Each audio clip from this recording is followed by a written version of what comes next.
Pause.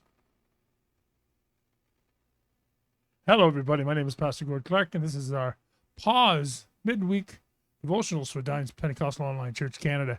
And we're looking today at the book of Leviticus, and we're looking at the idea of priests.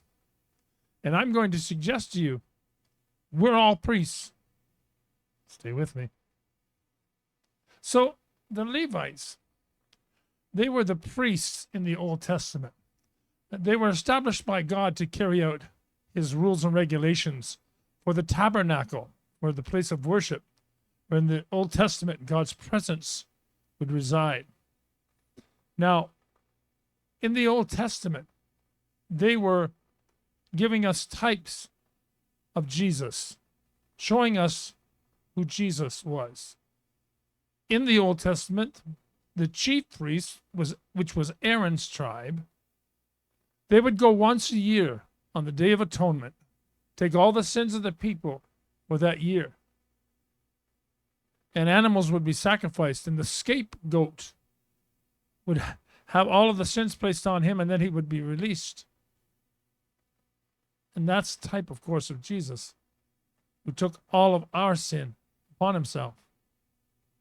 Now, one of the elements in Leviticus and throughout the Old Testament was that the chief priest was limited in how he could enter into the Holy of Holies, where the presence of God was.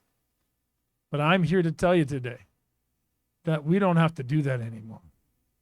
In fact, the Bible tells us we're a royal priesthood in the New Testament, after the cross and after the resurrection. Now let me show you. In the book of 1 Peter, chapter 2, verse 9, it says, "But you are not like that, for you are a chosen people. You are royal priests." Okay, so everybody stop what you're doing. Everybody go into the priesthood. No, that's not the idea here. You are a royal priesthood, a holy nation, God's very own possession. Is that strictly for the people of Israel? No. I want to suggest to you that it is for every single follower of Jesus. Now, for what purpose? As a result, you can show others the goodness of God, for he called you out of the darkness into his wonderful light. We are all now able to come in and have access into God's presence. Through a sacrifice we made? No. Through our own skill and talent and ability? No. But because of what Jesus did. Because you see, when Jesus was on the cross, that veil that covered the Holy of Holies was torn from top to bottom. Now, why is that significant that it was torn from top to bottom? Because some human being could have come along and torn it from the bottom.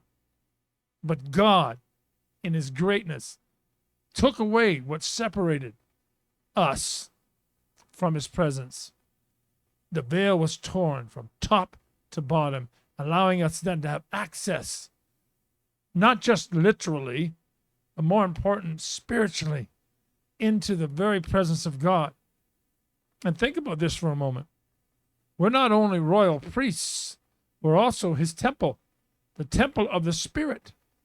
So friends, when we have the ability, the opportunity to share the love, the grace, the mercy of God with others, don't put them under rules and regulations and ritual. Tell them that they can come now because of what Jesus did and have access into the presence of God. Again, not by something that we've done or accomplished, but what Jesus did. And that indeed does make us a royal priesthood. You say, well, I still don't understand. Am I supposed to be a minister? Well, yes, but in a very different sense. You and I are all as followers of Jesus in the ministry. We are all priests. In other words, we are all have the ability now to share the good news of the gospel and to tell people about how they can come, walk in right relationship with God every day through the power, presence, and purpose of the Holy Spirit. So, pause. Consider who you are in Jesus. Never, ever in our own strength or arrogance, but always, every time, with gratitude and thanksgiving to God for what he has accomplished in our lives, and for what we can declare, the good news of the gospel of Jesus Christ, that anyone, anywhere can come and find freedom and forgiveness in Jesus. Know who you are. Again, not in arrogance, but in assurance that you are indeed a royal priest, properly understood, charged with the sharing of the gospel to others. Wherever you may find yourself today, on your job, in school, wherever, share the good news of the gospel. Listen, then follow what the Spirit says. Thanks for being with me. Join me, of course, Sunday morning, 8 a.m. on our YouTube channel for the message that will follow at 9 o'clock with the full stream of our service. So if you want to watch just the message, you can do that 8 a.m. Eastern Standard Time here on our YouTube channel, or you can watch at 9 a.m. for the full stream service, which has music and prayer, etc. And we hope you're part of that. And we hope you also join us again next Wednesday.